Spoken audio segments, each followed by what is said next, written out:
There are always pitfalls when you start adding too much real world stuff into superhero comic books. It's kind of a trap that a lot of modern creators like to play with. And this week, Matt Fraction falls right into that trap with Batman #2. And by the end of the comic book, Batman should be in prison. And there's one character whose actions are 100% justified by the end of the book, and it's the villain. In the past, Batman has certainly fought against lots of corrupt police officers. It works in the Batman world, but you have to do it correctly. Chuck Dixon would never make a mistake like this. Mike Barron would never make a mistake like this. But in this case, you do have somebody that's so anti-police that you show police doing the right thing and act like it's a bad deal. Now, before I get into those details, I do need to give a shout out to the sponsor of the channel, the 616 Comics. And if you're looking for a bomb-ass cover, this is up and available right now, Baroness cover, on the 616.com. In the video description, you can get 10% off that exclusive cover. Now let's get right into it. It opens up with the scenario. We have 3 men stopping an 18-wheeler. They're masked. They have guns. They're painting an anarchy sign on the truck. One man goes into the back, grabs a box. While he's back there, one of the other men involved in this armed robbery shoots the driver, murders him in cold blood. Now, all 3 of these men are involved in this crime. They decided to stick up an 18-wheel truck, steal things from it using guns, and a man died in it. They're all basically guilty of murder from everything that's presented on the paper. We see what's going on there. The one guy in a box runs away, and Tim Drake Robin stops him. There's some powder that comes out of the box. He's like, "What is this? You got crank?" He tastes it, realizes it's baby formula. So the guy was robbing the truck because his child needed milk. It doesn't matter. He participated in the murder of the truck driver. He's absolutely a criminal. He's a terrible person, and he should go to prison. That is without a doubt and been established within the first few pages of the story. And for some reason, the writer of the book, Matt Fraction in DC Comics, wants us to feel like the criminal, the murderer, the guy that was an accomplice to the murder, did nothing wrong because he needed baby formula. So basically, he's emotionally manipulating the reader as if you're supposed to lose common sense just because of his implied sob story. But it only gets worse from there. A police officer arrives on the scene within seconds of the crime. He would have seen that there's a man dead. There are 2 men with masks. Around the corner, there is Tim Drake Robin with another guy with a broken mask who is clearly a part of this crime, this murder that has occurred. He tells them to freeze. Tim does the right thing, puts his hands up. The other guy gets up, starts running away. He has not been patted down. He has not been searched or anything by this police officer, where it's pretty obvious that he was a part of the crime and could have been the man that pulled the trigger. They don't know that. So he shoots the man in the back as he runs away. At that point, that criminal is a clear and present danger. He has been part of a murder. The cop is 100% justified. And Tim Drake says, "You shot him." And then the cop responds, "Suspects fleeing the scene may be treated as hostile and be stopped by any means necessary." And I would say anybody with any common sense, and certainly a police officer with training, would know to treat that person as hostile. There has been a murder. He has been a part of that murder. And then he started fleeing the scene of the crime. Still a clear and present danger to the community, shoots him. Probably the right act there. Tim Drake tries to dress him down, then takes a smoke grenade, throws it on the ground, and tries to flee the scene of the crime himself.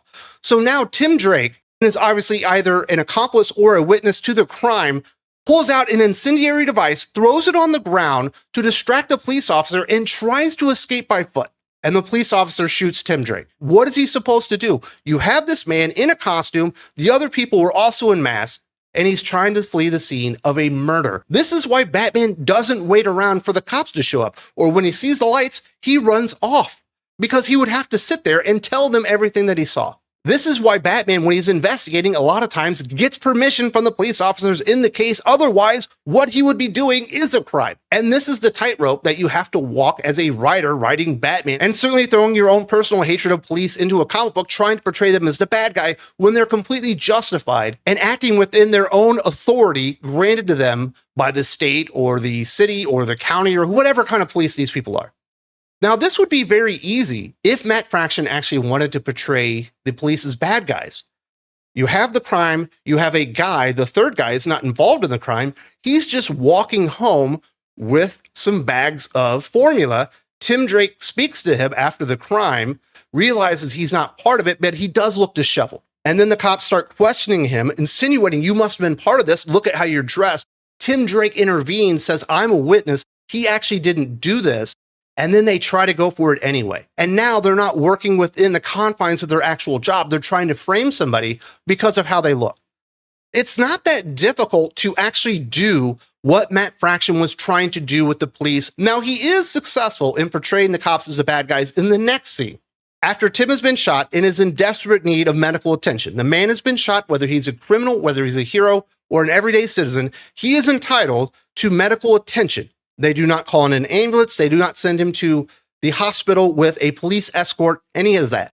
They throw him in the back of a paddy wagon and say that they're going to give him a rough ride. I'm pretty certain this is in reference to a pretty famous case in Baltimore, where the police did something completely unjustified, giving a criminal a rough ride.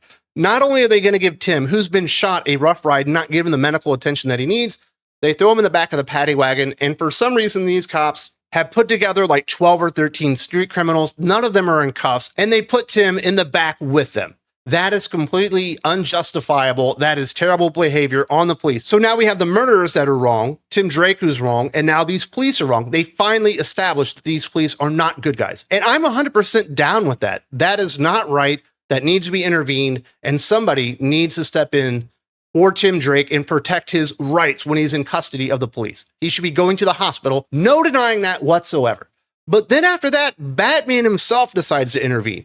After there's been a murder, after Tim Drake tried to flee the scene of the crime, Batman intervenes, puts out spikes to stop the vehicle that they're driving. This is an attack on the police department itself. Batman has plenty of contacts within GCPD and throughout the city. Hell, he's even got another persona that has a lot of sway within the city itself. But he decides to physically interdict the vehicle, blow out its tires, and in essence, assault the police officers that are involved there.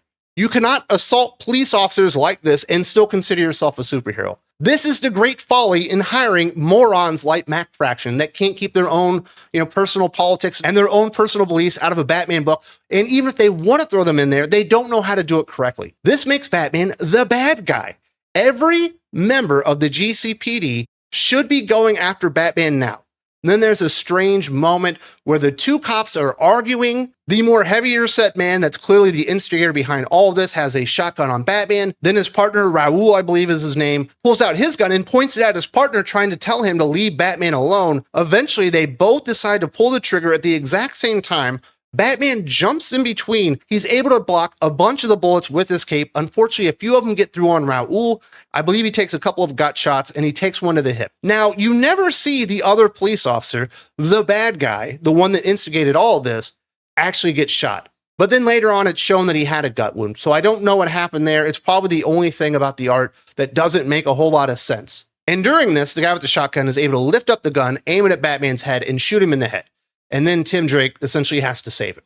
Then we later see that the heavier set man that shot Batman in the head with the shotgun, he died during this altercation, and Vandal Savage, who shouldn't be the commissioner of the GCPD, but for some reason Matt Fraction has maintained the status quo, has decided it doesn't matter what other leadership have done in the past with regard to amateur law enforcement in Gotham. I'm changing policy. If the mayor disagrees, he can ask one of you to arrest me. Until then, consider these department-wide standing orders. Batman and Robin are now criminal combatants and enemies of the GCPD.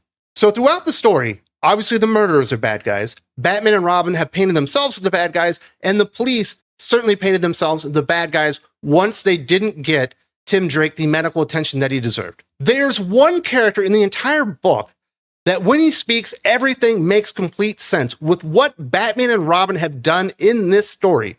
In this issue, yes, they should be arrested. There should be warrants issued. There should be an entire city out there looking for Batman and Robin for what they did and the way that they intervened and the way that they actually didn't listen to police, impeded the investigation, tried to flee the scene of the crime, and then attack their vehicle with spike strips. There's no other way to look at this. This is why, I was like, hey, I like Batman #1. Take it with a grain of salt because it is Matt Fraction, and he is very likely to fuck this up in very short order. I'm surprised DC Comics let him do something this stupid. And this is why they should be hiring people that actually know what they're doing. Chuck Dixon, Mike Baron, I mentioned them earlier. They've done Punisher, they've done Batman, they've done lots of characters where you have corrupt police. You actually have to show the corrupt police doing something wrong before The vigilante gets involved for them to be in the right. Did they do something wrong? Eventually, yes, they did. But Matt Fraction missed the opportunity to set the table and actually make the police full on the bad guys and corrupt. And this is why we can't have nice things in comic books, because you have morons like this. What did you guys think? I imagine a lot of people read Batman #2 this week. Am I the only one that read this and said, hey, that's pretty fucked up? Batman's the bad guy. Vandal Savage is the only one that makes lick fucking sense in this story. If you're interested in even more thoughts on Batman #2 and all the new major releases from Marvel, DC, and indie comic books this week, I do encourage you to check out the Hot or Not podcast exclusive on Patreon and channel memberships. Hope to see you there very soon. I do appreciate the time. And remember to keep thinking critical.